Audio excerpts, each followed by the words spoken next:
Welcome to the Atheist in Recovery podcast, where we talk about finding hope in recovery. And now your host, Dr. Edina Silvestri. Hola guys, and welcome to episode 54 of the Atheists in Recovery podcast. And today is a special mashup episode. You know, I've been thinking for a while now, if I made it to 12 months of the show, that I wanted to do something special. And I thought of this mashup episode, and I thought, yes, I have to do this. I have to invite many of the previous guests on, and ones that we've learned from everybody, but ones that I felt would really hit this question out of the park. And I think we did a really good job. Or I should say, I think they did a really good job. I had very little to do with it. But today's episode is really special because this episode is a celebration of the completion of year 1 of the Atheists in Recovery podcast. And after this episode, I'm taking a break. I'm taking a month off. So August, I will be focusing on self-care and doing a lot of nothing, which I'm pretty excited about. My first break in 12 months of the podcast. So anyway, I had so much fun with this episode. This episode was like being inside a room full of interesting people. You know, when you go to a party and you see some people that you know, some people you don't know, but you want to get to know better. And at the end of the party, you just can't wait to see them again. That's what this felt like. It was so much fun. In my private practice, I come across many individuals who are interested in recovery. Maybe they know it would be a good thing for them, but they're just scared. They're frightened and scared, and I get it. This has been their constant companion. This is the one thing that's never let them down in their life. The drugs, the alcohol, it's always there for them. And it's scary. So they know that this drinking is wrecking their life, but it's also their best friend. And so how do you give that up? And so that's what today's episode is all about.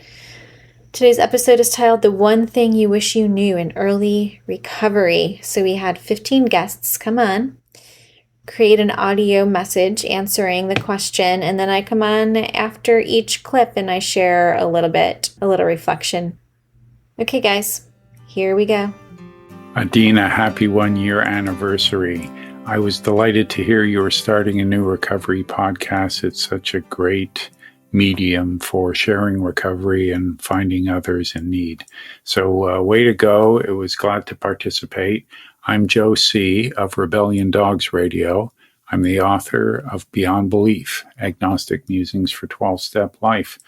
If I could go back in time and have coffee with the new me, what would I want to tell them? I tell them that recovery is mostly an act of slight adjustments. It's not starting all over again. It's not a course to be completed or a journey to be completed.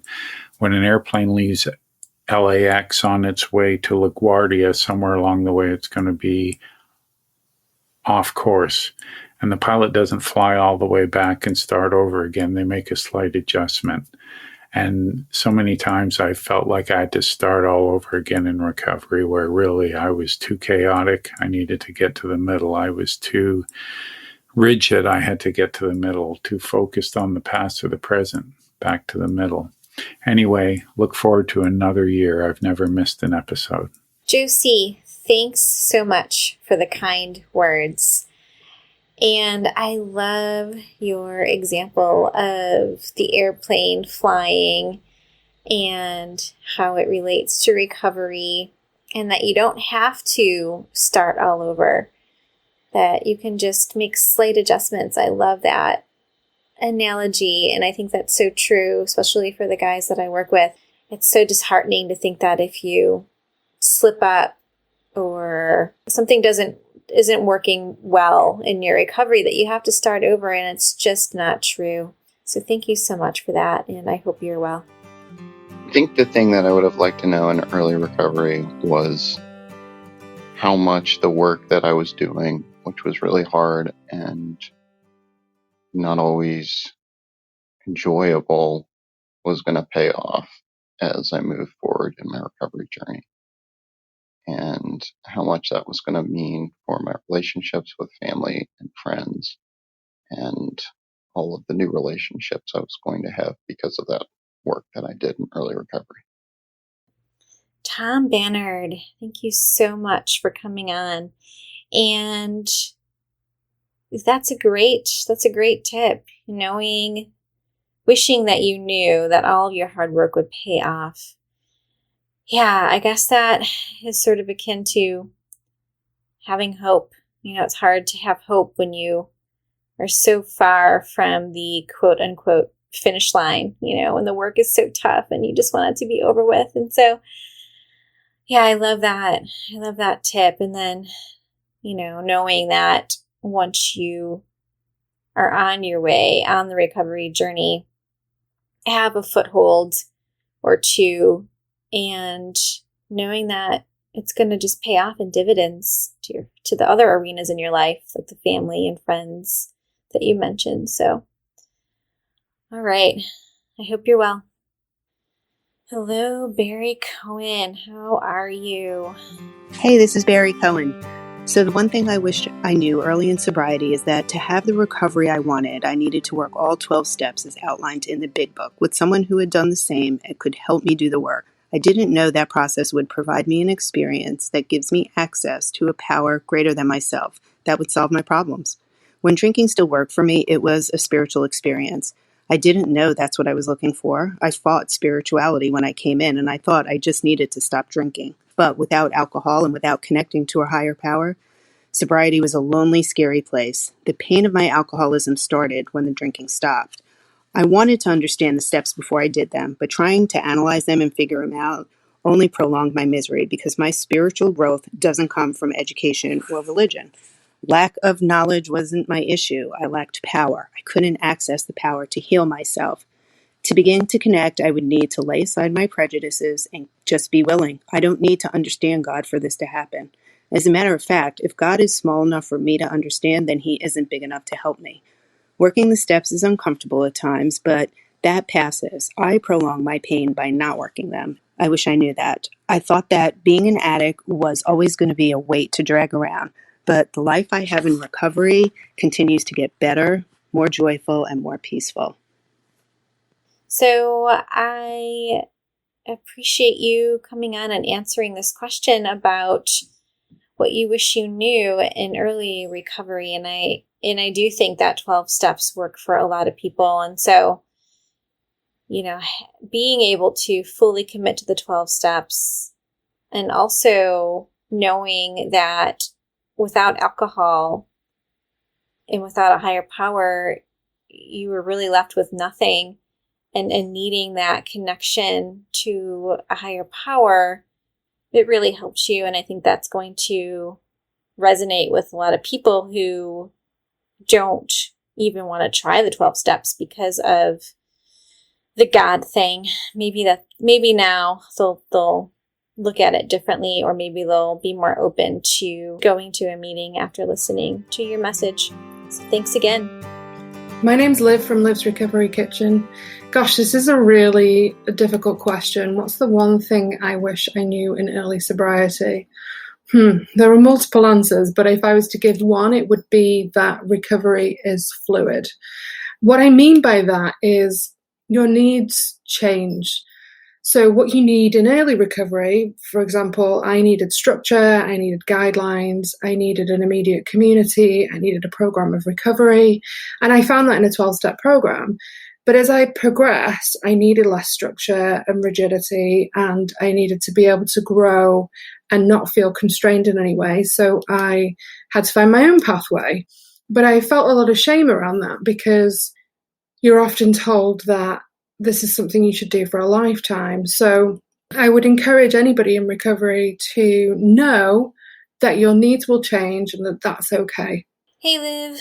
Good to hear from you. I love that you talk about recovery as being fluid and that what you needed in the beginning was structure and guidelines. And as you progressed, you needed to find your own pathway, something that would work for you. And I've heard that from many people, that you have to, just be kind to yourself. And in the end, you really do know what's best for you. And so, if shame does come up, if you are being told that you have to stay in a certain program for your lifetime, really question that, maybe even talk to people that you love and that love you, and be very gentle with yourself and question, is this true? Is this really true? Okay, thanks again. This is Bill Greer, President of Smart Recovery USA. First, congratulations, Adina, on the 1-year anniversary of your blog, Atheists in Recovery. The question you're asking really stumped me until I first thought that the single thing for me might have been knowing that my wife of 35 years would die 3 years into my recovery. And then I thought about that and I said, boy, it's a good thing that I didn't know that, because if I had, it would have made my recovery so much harder, if not impossible. And that led me to conclude the single thing to me was learning how not to be overwhelmed, how not to see the forest for the trees. Lifelong sobriety seems overwhelming at the very start for most people. We have to focus on the trees, the small steps of progress at the beginning, and a day becomes a week becomes a month, and the momentum builds toward a goal that begins to look attainable. For me, I found I had to nourish the small trees and uproot the dead ones, and you will, over time, find a pathway through the forest of addiction. Hey, Bill, thanks so much for coming on and for the kind words. Yes, I think it's so true that in the beginning, recovery can seem so overwhelming, this idea of lifelong sobriety. And, I've heard from many people that you really do need to just go day by day. And then before you know it, you have a week, and then a week turns into a month. And so I love that. And then also you mentioned trees, and trees are just such a life-giving force. And I use them a lot in my meditation. And so I love that you talked about having to nourish the small trees and uproot the dead trees, and such a powerful visualization as to how to go about making a clearing for your recovery. Okay, thanks again. Hope you're well. Hello, my name's Duane Osterlund, and I'm the host of the Addicted Mind podcast. So the question is, what's the one thing you wish you knew in early sobriety? So thinking about that question, I think my answer would be, don't let fear stop you from asking for help or asking for support. If there was one thing I'd want anybody to know, is that there's nothing to be afraid of when asking for support. And there's nothing to be ashamed of getting support and getting help. So if you had any lesson to learn in this journey that I would want to pass along, or that I've gotten from my own experience, is that there are so many people out there who want to help you. Don't be afraid to ask for that help. And don't be ashamed to get it and take it and use it, and then thrive in your life. Hey, Duane, so good to hear from you. I love that you talk about not being afraid to ask for support, and then also on the flip side, not being ashamed for getting it. And I think that when you ask for support, there's a level of vulnerability in that. And I talk a lot about this in the podcast, that vulnerability to me, it equals courage. And so it's not something that we're taught, unfortunately, but I'm hoping that that's something that we could share more often for each other, because we all need support every now and then. Okay. Thank you. Hi, this is Nicole Burgess, licensed marriage and family therapist and leadership coach. Adina's question is, what's the one thing you wish you knew early in sobriety? And my conversation with her was actually about trauma work. So I'm going to talk about the one thing I tell clients early on when they start their trauma recovery work. So it's making sure you're gentle with yourself. Have a lot of self-compassion when you're doing this healing work. You have the right to tell your therapist to pause, to stop if you're in a session and you're feeling really flooded with emotions or intense emotions, and let them know that and have them help you get recentered or regrounded again during the session. Also talk with your therapist about having some coping skills at the very beginning before you do this deep recovery work, so that when intense emotions come up or intense memories come up, you have a way that you can truly self-regulate. I think the biggest thing is just recognize that you're doing this work and that you're very strong and that you're courageous in doing this work, so that it doesn't run your life anymore, that you're getting reconnected to your more higher self, truer self, and that you're able to master this and move through it so that you can live life in a more healthy and thriving way versus just existing. Take care. Hey, Nicole. Thanks so much for coming on and for sharing your wisdom. I feel like trauma and addiction more often than not go hand in hand. And so, I love the part about talking to your therapist about intense emotions that you might be having. And, we don't always have to work through intense emotions. We can stop and learn coping skills first. We can stop and learn to self-regulate first. And that's sometimes the safer thing to do than just going sort of head first into this black murky hole without any survival gear on, right? So I love that. And then, knowing that you have a support team, making sure that you utilize that support team and not being afraid to ask for help. Thanks again. Hi, this is Pete Finger from Smart Recovery. And I think the thing that I wish I knew early in sobriety is that it gets easier and easier as you go. I didn't realize that when I first got sober, or the first few weeks of getting sober, that would be the most difficult time. And I've come to know that because I've been teaching groups for about 5 years now, and I know that I used alcohol. Other people use drugs, but I used alcohol to cope with things in my life. And once I started learning new coping skills, such as gardening or walking or working out or whatever I'm doing, and I started to kind of exercise that muscle, then the urges to drink got less and less. And now I really don't even think of it too much anymore. So if you are new in recovery, know that it gets so much easier. You just have to keep marching forward, and all will come out even. Thanks so much, and everyone have a great day. Hey, Peter. So good to hear from you.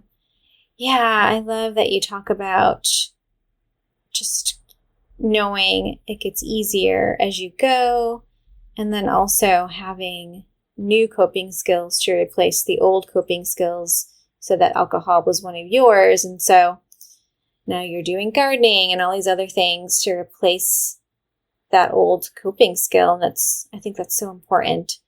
And I appreciate you coming on. Thanks. Hi, Dr. Liz here. The one thing I wish I knew in early sobriety is that the promises are real. If you stick with it, if you work steps, you get a sponsor, their promises really do come true. I wish I had really known that, because I would hear them and I would think, oh my gosh, this is impossible, right? Like, these people are nuts. They're crazy. But hey, I'm here. I need it. So I wish I knew they were real. Yeah. And that things are going to get so much better. So much better. Like, you cannot imagine how much better things are going to get. Your whole life feels good. It changes. Your children will change if you have children, your marriage, or you'll find like an amazing partner once you're sober and have been through recovery and get healthier and healthier. Your whole life is going to get better. Peace. Hey Liz, so good to hear from you. I love how you say that the promises are real. And that you thought that everyone was pretty crazy. How could they be living such a great life? Is it really this great? No, it can't be true, right? And then I love how you talk about your whole life is going to get better. Once you're sober, you're going to just be this model for your kids, and your relationships are going to be better. All these things are going to improve as a result of your recovery. You won't have to feel any more shame. That's like totally taken out of the equation, at least shame related to recovery, or shame related to addiction. And so, not that I want it to be there, but inevitably it is there. So I love that. All right. Well, thanks for coming on. Bye. Hey, this is Julie Cole, and I am a person in long-term recovery. One thing I wish I had known in early sobriety was that this thing really is a marathon rather than a sprint. When I got here, I felt like I had lost so much, and I really worked hard to clamor to try to get all back at one time. What I ended up learning along the way is that it works better if I slow down, I stay with my feet, or with my breath. I focus on what's right in front of me, and the rest of it really honestly does work itself out. Hey, Julie. So I love that you talk about slowing down and staying with your breath. I feel like I talk a lot about this in my private practice. In order to not think about the future and not think about the past, we really have to ground ourselves in the moment. And you talk about noticing, your feet and noticing your breath. And I think that's a great coping skill in order for us to detach from the pain. And maybe detach is the wrong word, but to separate from the pain, acknowledge it, but don't let that become you. And, just to focus on the now. And those are great tips. So I hope you're well. My name is Edie Weinstein, and I'm 61 years old. What I wish I knew in early sobriety was that it was a process, not a one-and-done event. Now, just to be clear, my addiction is not to a substance, but rather to a series of behaviors. I consider myself a recovering type A plus workaholic codependent, which means that I always thought that it was my job to fix, save, heal, cure, take care of everybody but myself. And it took a heart attack in 2014 to have me realize that I was nowhere near ready to acknowledge that I had an addiction. And people had been telling me for years that I needed to slow down. So paying attention to other people, I wish I had known that. I'm also an addictions counselor, which means you think I would know that I could handle this, but I'm just as much immersed in the recovery process as any layperson. Hey, Edie, thanks so much for coming on. Yeah, I love that you also, like some of the other guests that we've heard from today in the episode, say that it's a process. This recovery journey is a process. It's not a one and done event. It's not linear. And it's okay if you have some hiccups. And I also love that you talk about being a therapist. I think it's interesting that people will talk to me and they'll say, well, you have therapists on your podcast and they have addiction issues. We didn't think that, we never thought that would be true or, So yeah, therapists are real people and we have real problems just like everyone else. And so I really appreciate you coming on and being vulnerable and talking about your struggles because we all have them. Thanks again, Edie. The one thing I wish I knew in early recovery was that my real problem was loneliness. And I wish I had someone to help me not only just recognize how disconnected I was from other people, which I kind of already knew, but how the disconnection with my own self and parts of self is, and always was going to be an impediment to my ability to connect with other people. So yeah, that's my story. Thanks. Hey, Matt. Yeah, I love that you talk about loneliness and how loneliness was a big issue for you, and that you really were disconnected from other people, but also you were disconnected from yourself. And so really learning how to mend that relationship. And that's just so true. I think even addiction aside, we all have to learn how to have that self-compassion and that self-love before we could ever give it to anyone else. And so I appreciate you. Thanks, Matt. The one thing I wish could be known in early sobriety is how loss and grief can show up in early recovery, and how unresolved grief has been at the foundation of being stuck. Unresolved grief leads to wanting to stay numb or escape the psychosocial, physiological pain that hasn't been identified or tended to. The grief is complicated because it requires the full attention of working through physical symptoms manifesting in the body, with psychological pain coming through as persistent thoughts and emotional pain that comes through as overwhelming feelings. Add to that the social distancing of people who we want to be connected with and the dysfunctional coping of who we are enmeshed with, and recovery becomes a disenfranchised grief that is recognized and understood only by those who have lived it and supported the growth into sobriety in a healthy, consistent, and productive manner. When anticipatory grief is recognized, the secondary losses addressed can then reveal the foundation of what lies beneath and gives us the insight we need to help heal the unresolved grief that perpetuates the struggle in sobriety. Hey, Edie, the resident grief educator. I have learned so much from you. And I love how you talk about loss and grief and how it can show up in early sobriety. I find too that individuals that, especially smokers, individuals that have a nicotine addiction, I find that there is a lot of unresolved grief that we have to tackle before their nicotine addiction will be quote unquote resolved, or we could at least get to the root cause. And so I really appreciate you talking about this important topic, and hopefully individuals will be more aware of these persistent thoughts and overwhelming feelings, and know that it's all a normal part of sobriety. We're not numbing the pain anymore, and so we have to now acknowledge and investigate what's really going on. Thanks, Edie.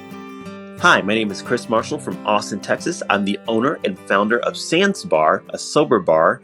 And the one thing that I wish I knew when I was in early sobriety is that fun is an essential part of sobriety, that I have to learn to have fun again. I have to feel free to celebrate every single day that I'm alcohol free. Hey, Chris. Yeah, I love that you talk about the one thing you wish you knew was that you have to have fun in early sobriety. Yeah, your life has to be so much better sober than it was prior to being sober, so that you won't want to go back. And so I really appreciate that insight there. Okay. I hope Sands Bar is doing well. Thanks, Chris. Hey, this is Mishka Shivali. I wish that I knew that things would get better and how much better they would get. Specifically, that I would be able to have fun again and not like boring sort of kids and adults fun of birthday cake and balloons in the park or something, but real, genuine fun, laughing so hard that I can't breathe, laughing till tears come out of my eyes, laughing until I think I'm going to pee my pants, just having fun with my friends and having a a fulfilling life that isn't dependent upon some sort of G-rated fun because I'm not hammered. Dick jokes are still available to you in sobriety. Incredibly offensive humor is still available to you in sobriety. Take advantage of it. Have fun. Make fun part of your recovery program. Hey, Mishka. So good to hear from you. Yes, I couldn't agree more. Make fun a part of your recovery program. And incredibly offensive jokes are still on the table in sobriety, which I'm sure everyone will be happy to know. So yeah, I think we'll probably wrap up then, guys. And I really appreciate everybody taking the time to come on and share their wisdom and expertise. And I had a lot of fun making this episode. If you liked this episode and the previous 53 episodes, please do go to iTunes and leave us a rating and review. The more ratings we receive, the more this episode will be sent out to people that really need to hear it. And so I'd really appreciate if you would do that. Okay, guys. Thanks. Bye. Thank you for listening to the Atheists in Recovery podcast. For more great info and to stay up to date, head over to atheistsandrecovery.com.